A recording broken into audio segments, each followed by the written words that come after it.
Hello everyone, welcome to the 2025 GSA by-election of AVPL, Associate Vice President Labor. Thank you for attending. I'm Latif Khatib. I'm the acting GSA speaker right now, and I will serve as the forum. So all candidates will get an opportunity to introduce themselves as part of the questions, so don't worry about it. First, I'll ask each candidate a series of questions, moving from each candidate to candidate, so by question. These were provided to the candidates in advance and prepared by the CRO in consultation with the GSA Election Referenda Committee. Each candidate will be given 1 minute to answer the question. I'll give you a 10-second warning and a time up warning. And then after each question, the floor will be opened up to questions for the candidates. So if you have questions, please raise your hand. When it is your turn to pose your question, I'll call on you, and you have to say your name and program before asking your question. So if there are no questions from the floor, I also have backup questions to the candidates which have not been provided in advance, but also been prepared by the CRO and the ERC. Okay, any questions? Right. Let's start. Okay. So, I will call you Mr. Sadhlari. Is that how I said it? Yeah, it's all good. You can call me Farsi. It's easier. That will be easy. Farzi, please introduce yourself and tell us what motivated you to run for this position. Sure. So I'm Farzin Sadhlari, PhD student in chemical engineering. Before coming to U of A, I was part of the student council at Sharif University of Technology in Iran, and to represent and fight for the student rights. And also here, when I came here to start my program, also I've been actively involved in U of A campus community, and such as working in CCR, which is Campus and Community Recreation, as activity moderator and monitor, and also working as a EA in Accessibility and Accommodation Center, and also being part of lots of conferences, events, specifically in Faculty of Engineering. So during these kind of events, I met lots of graduate students, and I noticed that they have lots of struggles with their supervisor to meet their expectations. They have lots of financial issues, and also the most important thing is that they do not know basically their rights. And based on that, I become motivated to apply for this position to follow up and solve these problems. Thank you very much. Muhammad, the same question for you. Please introduce yourself and tell us what motivated you to run. Sure. Hello everyone, my name is Muhammad Sabik. I'm a PhD candidate at UFA Department of Civil Engineering. This is my third year as a PhD candidate. My research is about implementing AI technologies and computer vision specifically to construction-related applications. Before coming to UFA, I was working as a construction manager in Saudi Arabia for 7 years. Then I started a master's degree in Arizona State University in United States of America, and after that I done an MBA, a business administration, master's in South Wales University in UK, United Kingdom. After that, I started my PhD here in UFA. I started interacting with the LLC committee within the GSA 2.5 years ago. As first, I was a counselor at large at the GSA Council. Then I moved to a more direct approach to handling student cases. In the last couple of months, I was the chief steward who was overseeing our relationship with faculty stewards, and been handling the student cases instead of the AVPL for the last couple of months. It is a pleasure to say. And the same question to you, Mr. Naim. Please introduce yourself and tell us your motivations. Thank you. Hi, my name is Amdiatikul Islam Naim, and I am a master's student in environmental engineering. So my research focus on making a filtration system is low cost and sustainable for the indigenous community here in Alberta. So My motivation is for run for AVPL is come from my years of advocacy work back home. I co-founded a organization which we advocate for women rights, child education, and healthcare. So which taught me how to stand up for the people we need support. And here in Canada, I continued that work through my different volunteering work. I also involved in GSA ACB as a interim chair. I work in FEGRS as a symposium chair. I am currently working as a BFA external in our civil and environmental engineering graduate student association. All of these works with the students and the community, it makes me feel that this is one uh, one thing that I can uh, talk directly contribute for the students community and the students. Next question.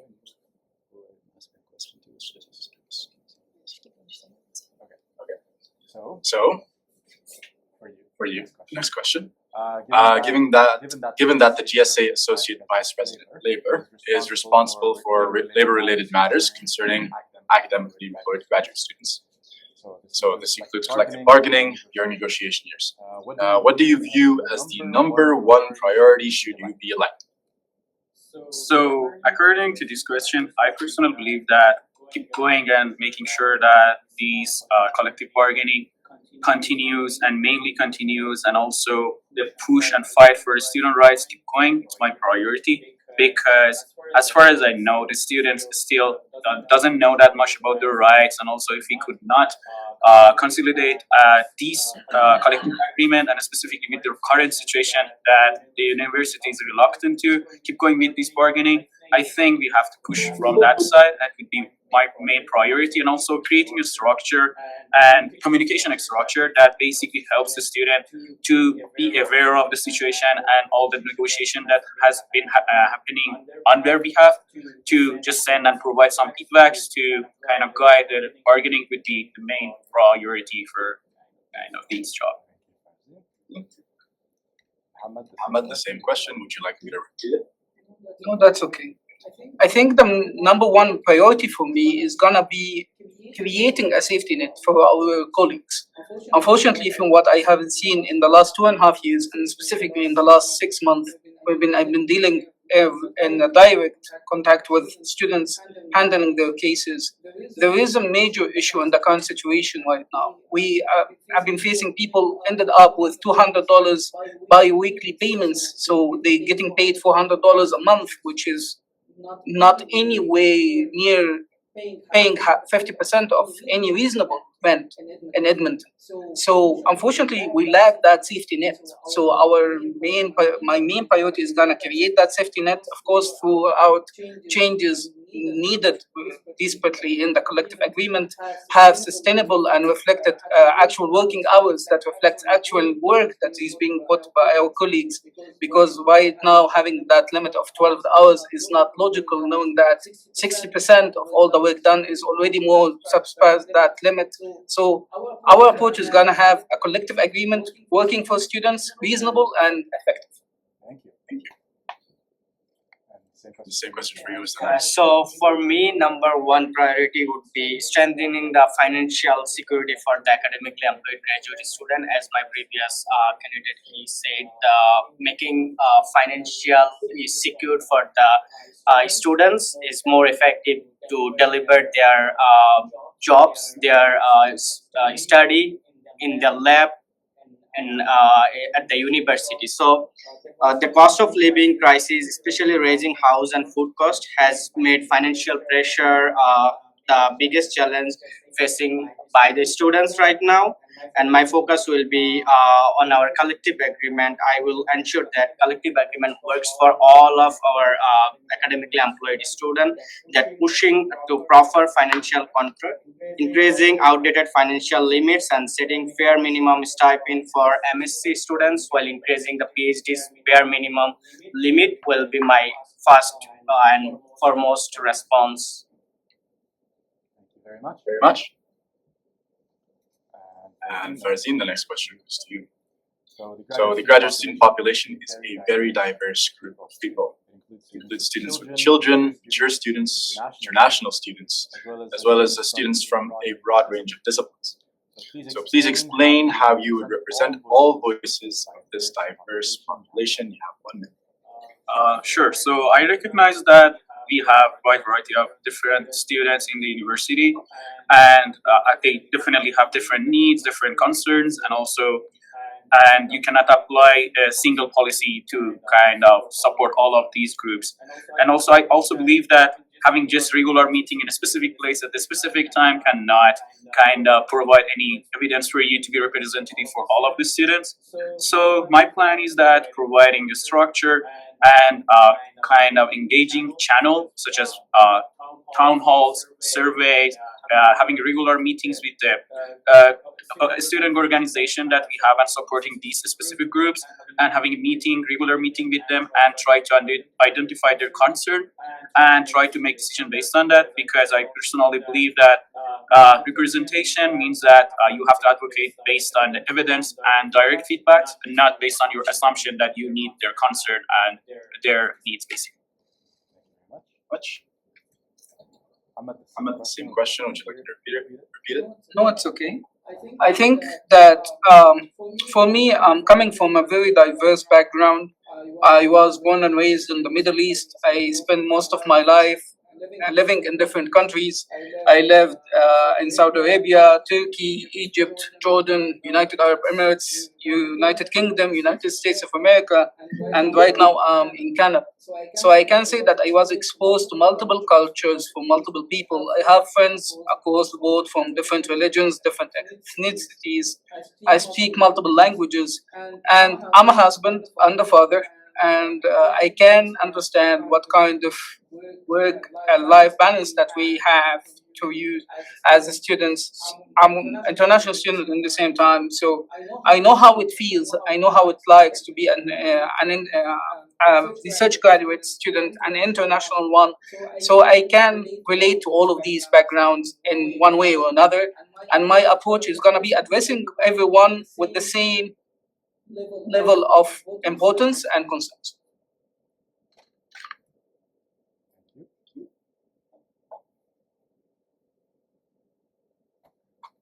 And Mr. Naeem, same question. Would you like me to repeat it? No, it's okay. So, representing our diverse student community, we have to move beyond one size fit for all. So I will approach in this in a three way. One is policy for equity. Second is grassroots consultation, and third is EDI focused leadership. So what is actually policy for equity? So I will advocate for the contract language that clearly commits the university to equate treatment for all of the community, all of the students that are belong in our university, such as pushing for expanded leave provision, improve their sick leave and leave for the traditional indigenous practice, which is directly support student from bearing family, culture and personal responsibilities. Grassroots consultation.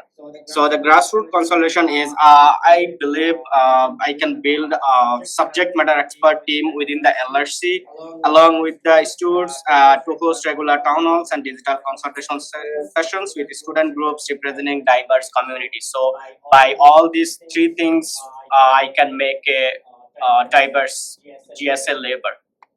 Thank you. Thank you. And Moving back to Zin, the last of the open questions. So, taking into account that the vice presidents work between about 20 to 30 hours a week, and all need to be able to attend preset meetings as a part of their duties. How do you intend to balance the demand of this position with your other commitments as a graduate? Sure. So I've been responsible for research, teaching, being TA, organization, conferences, being volunteer for lots of events that happening here.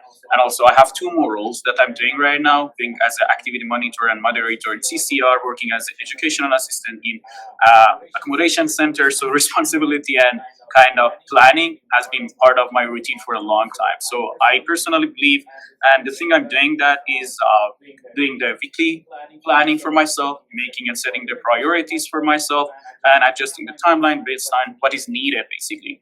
And also, my research is kind of flexible. My supervisor is a supportive person, so by doing that, I'm pretty confident that I can manage and allocate enough time for all of these GSA duties based on these experiences. So. Thank you very Much. much. Another second question. I think my answer to this is gonna be that I already doing a lot of the commitments and job responsibilities that is was on the AVPL. In the last couple of months, I was appointed by the LRC committee to handle the student cases, which is a large portion of the AVPL portfolio. And I was exposed to the kind of workload that it entitles, and I already was able, hopefully, to perform it in a good manner, handling multiple different student cases in a weekly basis, having meetings back and forth, reaching out to people, have that these situations getting resolved, hopefully in a lot of ways. So I know how the situation is really is. I can say that I'm good in multitasking. Most of my academic priorities already done. I almost done with my candidacy exam, so I have that kind of capacity. I work as a TA as well in multiple courses. Once I'm having the AVPL position, of course, I'm gonna devote most of my time for that position, which is gonna be my most utmost position that I will advocate for. Thank you very much. Very much. And Sanai. So for the time management, I always have my clear vision. What should I do first, and then prioritize the work schedule. And as I am doing a lot of stuffs along with my academic schedule, so I know how to manage my time, and I can like have a long hour of the day to be work in a same sitting position. So I know like how to manage my time in a different work role. So systematic time allocation for my work. That's the my first thing. Then effective delegation and team building for our LRC. As a ABPL, I'm not doing everything. So I have my team, and we all are going work for the same vision. So distributing the work with them and ask their response on the different role and responsibilities will help me to get right things to done. Thank you very much. And that was all of our pre-prepared questions. The floor is now open to the public to ask the candidates their own questions. So if you have questions for candidates, please raise your hand and I'll call on you. That applies online as well. If you have a question, raise your hand, just click on the hand button.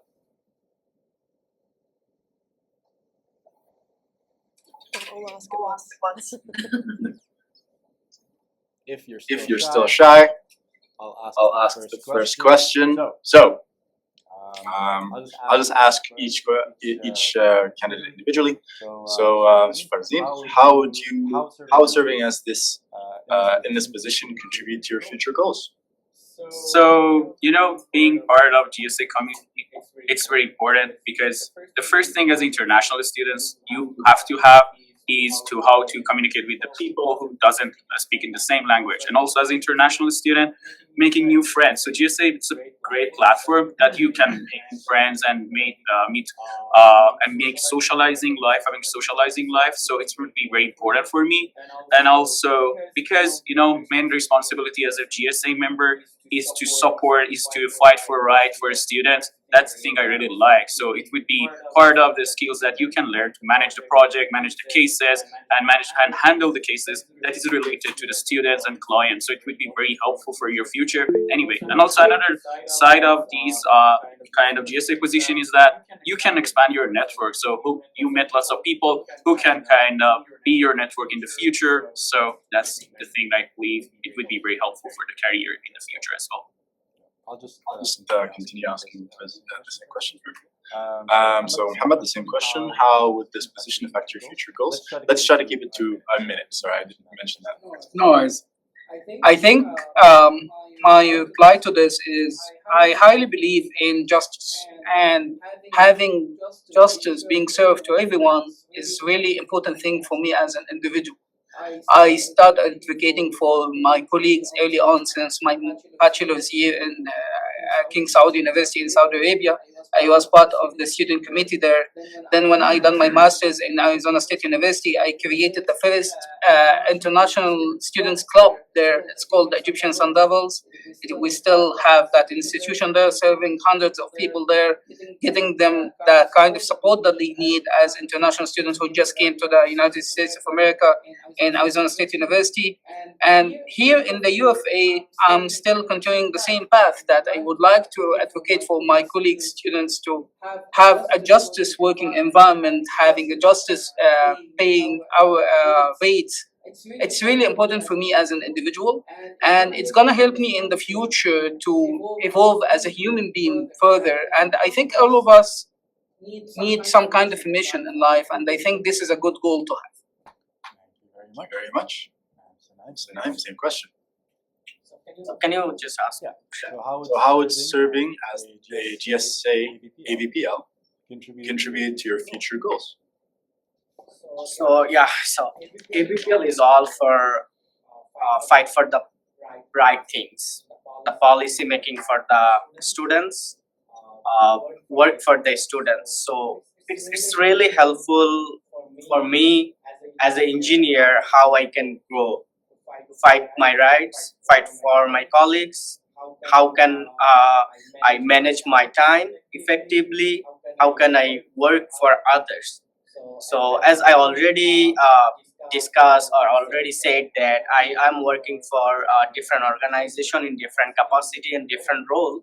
So I know that students here at the University of Alberta, they need someone who have their like voice through the someone. So I want to be someone that fight for that those students. So just be one personal things that I'm from Bangladesh. So last year when I came from Bangladesh, there was justice fight against the government. So I also directly involved that outside to the government. So yeah, it's helped me to learn, gain confidence, and connect with the people, fight for the people, fight for the community, and help me in a like all the way to connect the people. Thank you. And we have one question from Willa here. Willa here. Which Program are you in? Sorry. You're supposed To list our program and our names. names prior to questions. So, What's your program, Ajibullah? Is education policy. education policy? Well, We think your education policy. So Ajibullah asked this question. We'll start Start with Farzin. Dorothy, then just to all three of you. So, how do you plan to handle this portfolio different from your predecessors? And We also have a minute for this question. Sure. So I think that's a very challenging question because first of all, right now these positions have been without any person to complete the role, so it would be empty. So gaining the position and learning from them would be a very important thing. But right now, I think having a kind of mentor to teach you would be very important at the same time. So this is a situation that you have to use your knowledge and also learn from the past. So the best way to do that is that, okay, we have some experiences from the previous people who kind of fill out this position, and I have kind of close direct contact with them. So the thing is that, okay, they can always share their experiences and tell you what kind of expectation they have and they couldn't make it, and you can learn from that. So keep in touch with them and trying to use the ideas they have and also try to improve it and use your novelty and the ideas that you have would be the best way to make sure that, okay, you're not going to end it up with the same result with them. So I would say that's the best way. Ahmad, question? Interesting. So what I'm gonna say is I'm not gonna tell you what I didn't like about the previous AVPLs. I'm gonna tell you what I would like to improve for what we've been doing already good, which I think we need to have more proper communication with everyone, especially with the students. We need to offer people more regular updates about what's going on in the bargaining effort, what's going on at the general issues that being faced by the students community. We need to have more proper communication channels with the domestic students because EVPL doesn't only represent internationals. It's only there is a lot, hundreds of domestic students, indigenous students that need to be heard, represented in a good way. And I think that the most important piece as well that I'm a guy looking forward for a collaboration kind of relationship with the university. We are not here to tackle them down or just give them a lot of hurdles that they can't achieve. I would like to have that proper communication with everyone, open in a good faith, that all of us can pursue with a unified goal of having a proper collective agreement that govern our relationship in a good way with the university and also ensures that our rights as students is preserved. Thank you very much. Much from same question. Please repeat that question. Right. So the question is, Question is, how do you plan to handle this portfolio differently from your predecessors? Okay, so first of all, I know as a students what happened in the past, right? Because we supposed to get lot of emails, lot of things. So it's all about don't like trust to students, to the community, to the GSA board, and as a GSA as a union, there is lack of trust between all of them. I want to gain the trust from the students, from the other my colleagues, and work with them as a good faith to bring something for our students. So students are vote for us because they believe that we can change something. We can change their livelihood. It's directly related to the livelihood, the money, the time they work for. So for this, I would have some direct communication with all of the staffs and all of those people who were connected on this, and I will bargain for the students, not for my own purpose.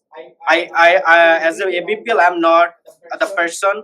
I'm not an individual. I'm presenting or representing for more than 3,500 students. So bear in mind, I will work in any situation to deliver whatever best for the students. Thank you. Thank you.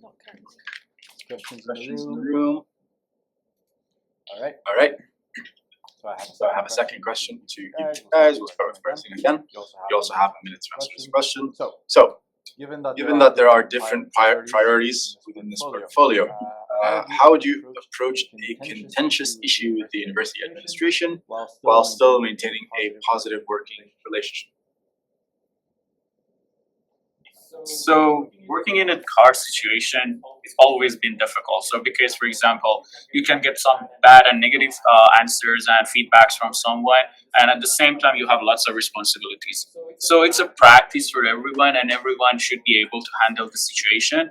And being part of the GSA, I would say it's a good platform to practice and nourish these kind of skills. So I do not say that okay, I've done this properly and I have all of these skills, but I promise and I can say that I can grow these skills to at the same time manage both of these cases, being in the very kind of difficult situation and at the same time shouldn't affect on the rest of the task I have to do.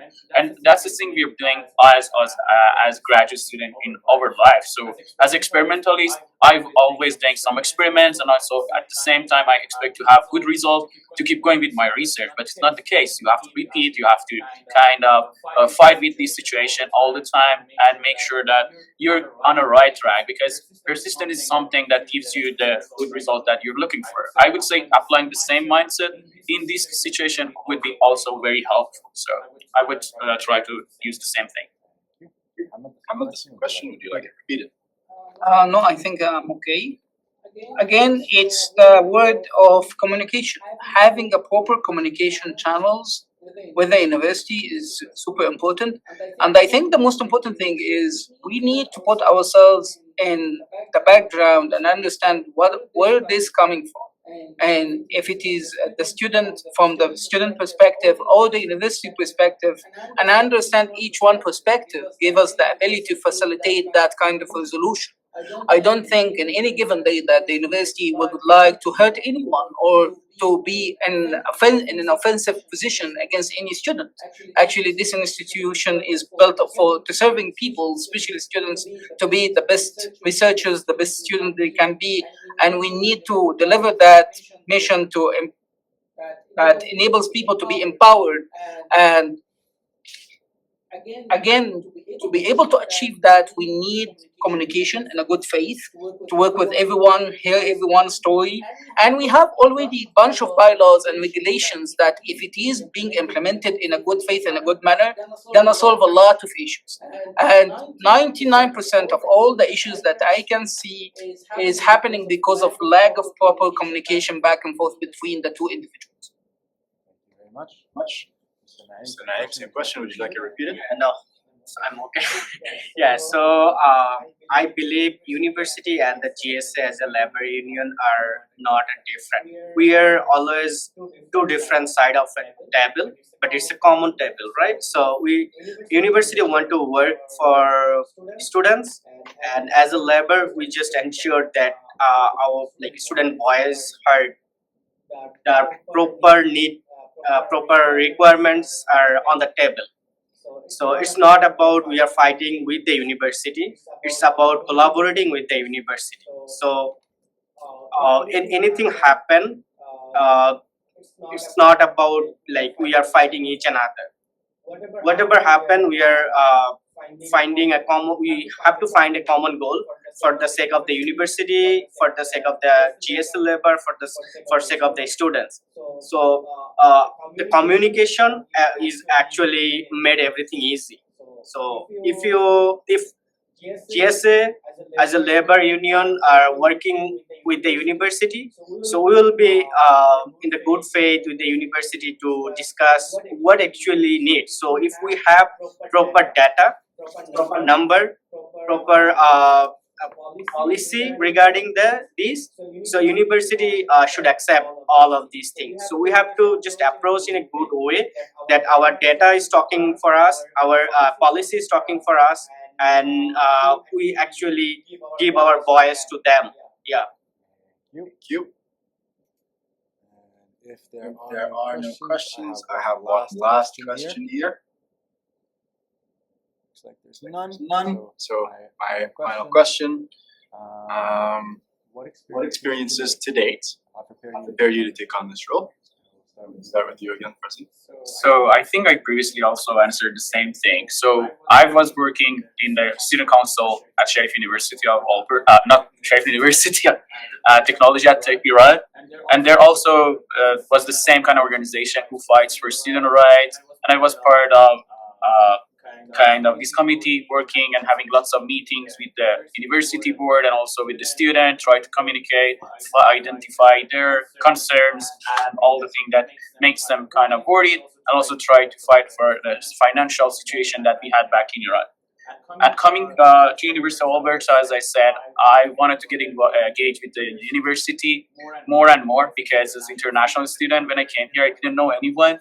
So I kind of volunteer in lots of conferences. I become part of campus community and recreation center, which helps the student to have fun and also be part of a sport community. So I met lots of people, and also there I noticed, okay, these kind of problems we have, and also at the same time I gained experience of how to solve this problem because I have to escalate the issues that we had and make sure that they find the best experiences and best result for the concerns that they have. So I would say these things would be my answers.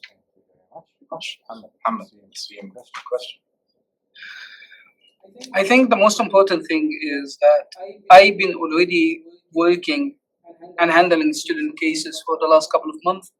So I have first-hand approach of how it feels like to be an AVPL, what kind of regulations we need to understand, what kind of bylaws that we need to follow, what the actual situation is in the ground. I dealt with multiple student cases, not even maybe tens of them. I can't specify the specific number, but 90% of all of them are finalized in good favor for students. Some of them still ongoing. So I know what's needed to do the job, and I'm doing that in a good manner, thankfully, and enjoying it because I enjoy advocating for my colleagues. With that being said, I have a history of advocating for students in my bachelor years in the University of Arizona, creating that first startup club for international students. I'm advocating in local community here in Edmonton, as well as a part of a board governor in the OSPF, which Edmonton establishment caring about all kids' plans for the Mutart. So yeah, thank you very much. And Yeah, so as I previously mentioned that I worked with the GSA ACB board, so I go through different cases in different scenarios. I go through all of the laws, bylaws and policies, and how it would be implemented, and why we need to be implemented and when we need to be implemented, right? So those things is really directly connected to that ABPL position, and also I am connecting with different different student community like FEGRS and our civil and environmental engineering graduate students. So I directly heard from the students how they feel, what they feel, and I advocate for different events, different purposes. Also, I work with the APEGA work readiness program.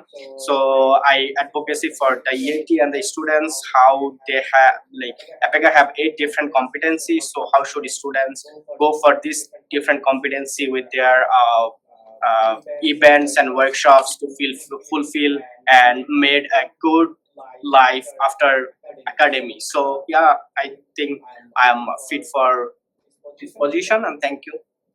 very much. That was the last of my questions. If there are no questions from questions from the the audience, we we will be thanking these candidates candidates for time. time. Well, Well, if there's no other questions, thank you all for standing. And for our guests, I'll remind you that the vote opens on December 10th at 10 a.m. and closes December 12th at 10 a.m. So please vote for the candidate you think best represents this position. Thank you, everyone. Everyone. Thank you very much. Thank you, everyone.